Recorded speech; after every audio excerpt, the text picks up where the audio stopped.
নজরদারি প্রযুক্তি সংগ্রহ ও ব্যবহার পর্যালোচনায় ৩ সদস্যের কমিটি গঠন করেছে সরকার। ডাক, টেলিযোগাযোগ ও তথ্য প্রযুক্তি মন্ত্রণালয়ের বিশেষ সহকারীকে আহ্বায়ক করে এই কমিটি গঠন করা হয়। সম্প্রতি এ বিষয়ে প্রজ্ঞাপন জারি করেছে মন্ত্রিপরিষদ বিভাগ।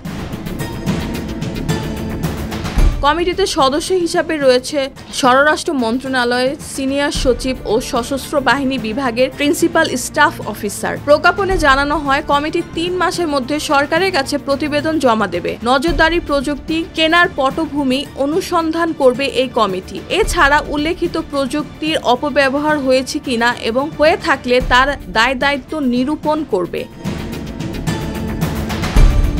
কমিটির নজরদারি সরঞ্জামাদির যৌক্তিক ব্যবহার এবং বিদ্যমান আইনগুলোর সময়োপযোগী সংশোধনী সুপারিশ এবং ভবিষ্যতে নজরদারি প্রযুক্তির অপব্যবহার রোধে করণীয় সম্পর্কে সুপারিশ করবে বলে প্রজ্ঞাপনে জানানো হয়। প্রজ্ঞাপনে আরও জানানো হয়, কমিটি প্রয়োজনে আরও সদস্য অন্তর্ভুক্ত করতে পারবে। প্রয়োজন অনুসারে অনুষ্ঠিত হবে কমিটির সভা। স্বরাষ্ট্র মন্ত্রণালয় কমিটিকে সাচিবিক সহায়তা দেবে। কমিটির প্রয়োজন অনুযায়ী সংশ্লিষ্ট স্থাপনা, অফিস পরিদর্শন এবং সংশ্লিষ্ট কর্মকর্তাদের তথ্য দেওয়ার জন্য অনুরোধ করতে পারবে।